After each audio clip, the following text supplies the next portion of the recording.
Let's bring out our next victim. Friend, Lyle. Lyle, what's going on, man? Oh, just enjoying the day. Just got home from work. Just got home. Where do you live? In South Dakota. Just got home. What do you do for work? I own a bagel shop.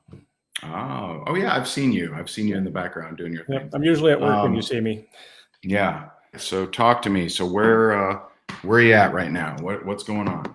That's the $1 million question. I'm just stuck. I learn all these great things from all your coaches. I'm in the inner circle now, and Coach Jenny Hendrickson is my coach, and awesome. And I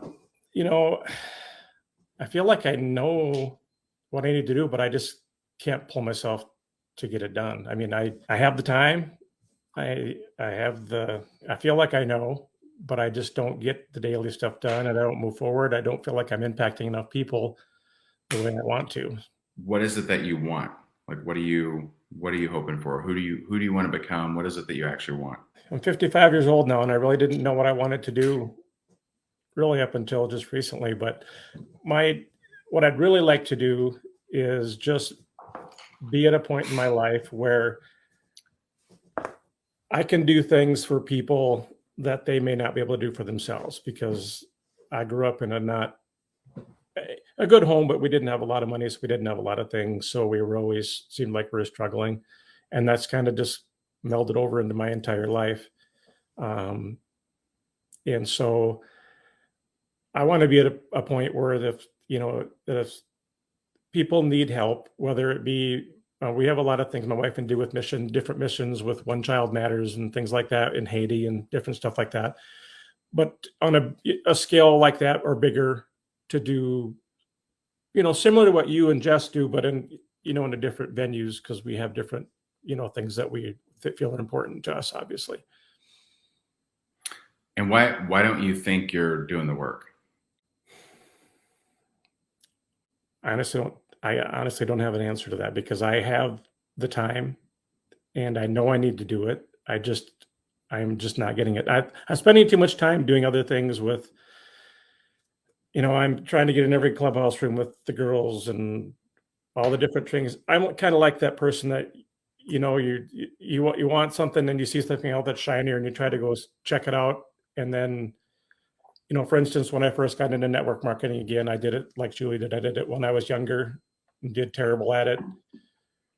Got out of it for a while. Then I got in again and I was doing okay. And I got a lot of people to invest a lot of money. And then the company folded, and that didn't feel very good to me. So I just, for the last 20 years, put it out of my head. Until recently, when I had success with what I was doing personally, and people started asking me questions and how can they do what I'm doing. And what do you mean you had success personally? Yeah, personally with my journey, because I'm in health and wellness. So from where I was at to where I got, people were asking how I did that. People around me, my family and friends and people from the bagel shop and stuff like that. So I had a lot of people asking. So you lost weight? Is that what you mean? Oh yeah, lost weight and just changed my whole physiology. 180 from what I was personality wise and everything. So I just want to point something out. I can tell that it wasn't your fault they lost their money. I know, but I feel that way. Yeah. It wasn't your fault. I had the exact situation happen to me. I had a real estate meetup club, and we would meet up and talk real estate. And a guy came in, and he was very charismatic, very smooth. I invested with him, told several other people to invest with him. I didn't tell him invest with him, but I said, hey, I'm doing it, check it out if you want. And many of them invested, and he was a crook. He took all of our money. And for me, I was able to bounce back. Several of those people really, really struggled. Now, it certainly made me gun shy, and I don't think I've ever raised money again, but I was able to understand the difference between that scenario and business itself. You helping people get started in a network marketing company, which I assume that's what you're wanting to do right now, Mm-hmm. has Yep. nothing to do with them losing their life savings. I mean, it's literally difficult in most companies for you to put more than 10 grand in products in your garage anymore. Right. Yep. And you wouldn't suggest that anyway. No. And so, for you to reach, if we are so worried about, causing possible harm, that we let that affect everything else in our life, so we just play so small we can never cause harm, then we just don't get to do the things that are meaningful for us.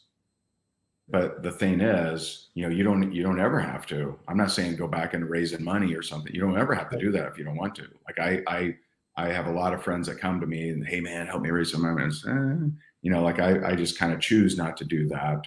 Right. But that doesn't mean I draw the same conclusion to taking any amount of money or selling someone a product or, suggesting a restaurant or, anything like that. They're very different worlds to me.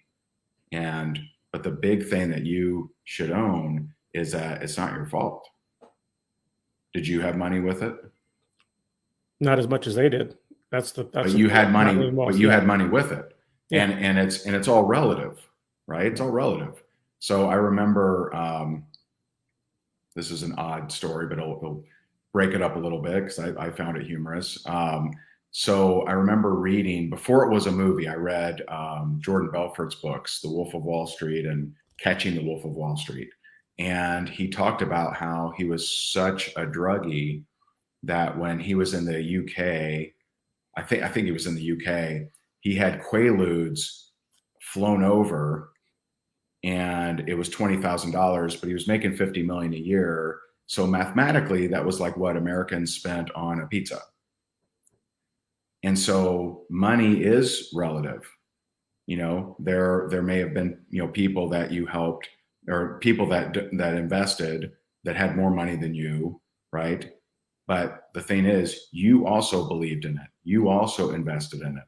And, so you didn't hoodwink them. You didn't rob them. You didn't steal from them. Now, maybe they accused you of that, which is unfortunate.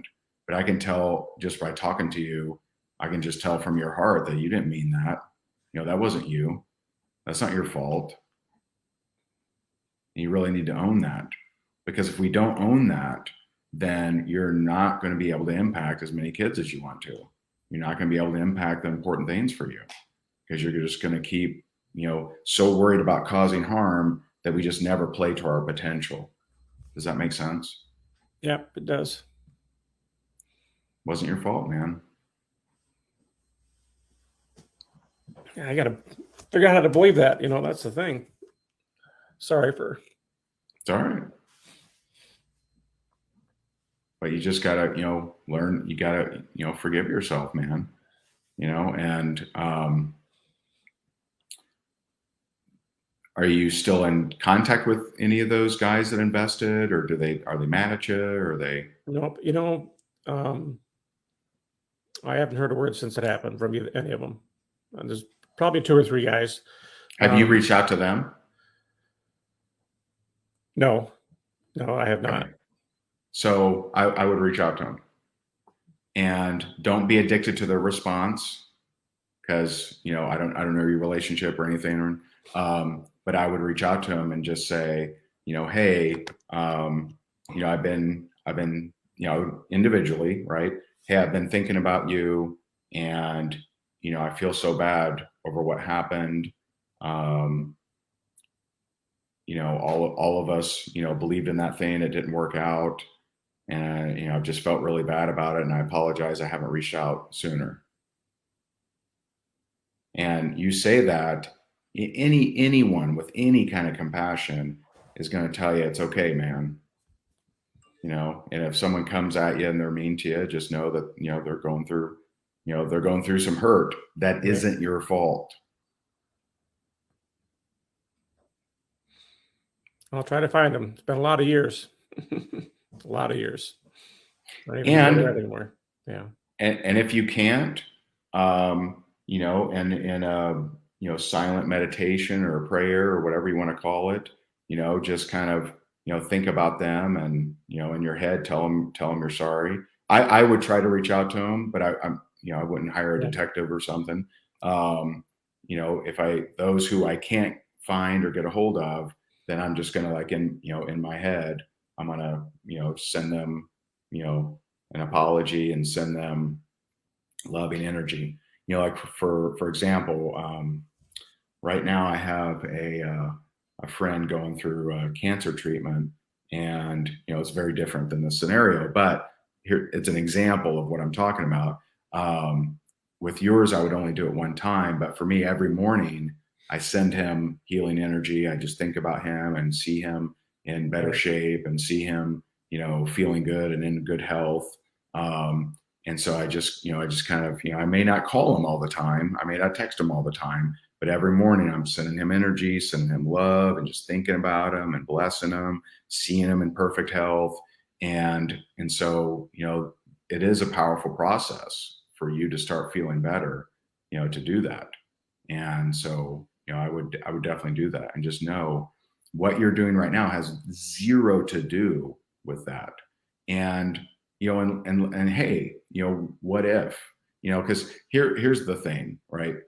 Do we know when a company's going to go down? Never. No. We never know. And so if we always run so timidly that it won't hurt if it goes down, then what are we doing? Like, this is just a big waste of time. And so, I mean, I've seen a lot of companies close and that kind of thing. The best thing you can do is be the very best version of yourself and lead people in the very best way that you can. And God forbid something happens, then you're going to lead them into the next thing. You're going to help them out with the next thing, and whatever that looks like. It may be something totally different. Who knows? But for you not to tap into your greatness and your potential because of past harm, it's just like we're just counting the days of this lifetime. I'll only be around for a few more decades, and then no worries. I can't hurt anybody. Good point. Does that resonate with you? I feel like that resonates. It does, and it's 100% true. I just need to spend some time in prayer and thought, and just forgive myself, and Yes. for that. You're right. Yeah. Just it's a healing process, and I've always just kind of I'm a hard worker. You put me in a room with someone, and I'll outwork anyone. But when I'm by myself, it's a whole different story. I'm kind of like Julie. I'm an overthinker, and I let too many things spray my thoughts out to whatever. And so, yeah, I didn't bring it up with Julie because, I want to get her to a place, but overthinking is just bullshit distractions. It's overthinking is how do I distract myself from becoming who I'm afraid of? And who I'm afraid of is the bigger version, who has much more power, much more influence, much more impact, much more power, right?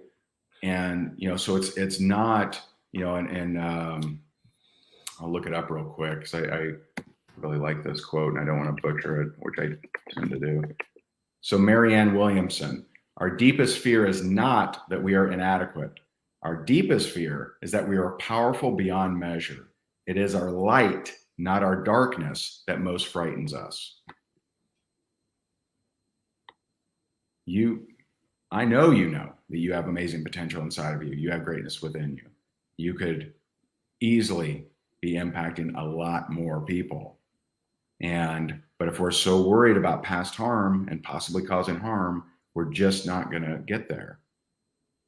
And you deserve that, man. I appreciate that. You're right. I know you're right. I just have to, like you said, get right with myself and Yeah. then make it happen. Yeah. 'Cause I got all the tools. Yeah. And so, forgiving yourself is really step one of this. You forgiving yourself. And then, if you work better in a group, which is what you're talking about, to move to that next level, right? Then, do what, we've taught this before, do, 15-minute recruiting blitzes with buddies, even if they're cross-line, Right. even if they're not even in your team. Just get in there and hustle. And, and I had to learn, it took me a while to adapt of, I'm used to being the hardest worker. And then when I left corporate America and I'm here by myself, it took me a while to kind of like tap into that work ethic again. Right. And so, there were a lot of times where I would, integrate, join a mastermind, join a group, and, and get some production that way. But I can just tell, man, you're a good dude. You are. I like to think so. The world needs more good dudes like you. And so for you to limit yourself while there's blood pumping through your veins and you could be impacting more people and helping more people be good dudes, it's just, we don't want to see that, man. I want to see you thriving. I appreciate it. Does that help? Thank you. Is that helpful? Helps a lot. Yes. Thank you. All right. I'm rooting for you, man. You can find more great marketing, prospecting, and recruiting tips just like these over at rayhigdon.com. And remember to pick up your free copy of his 29 sources of network marketing leads. We'll see you over there.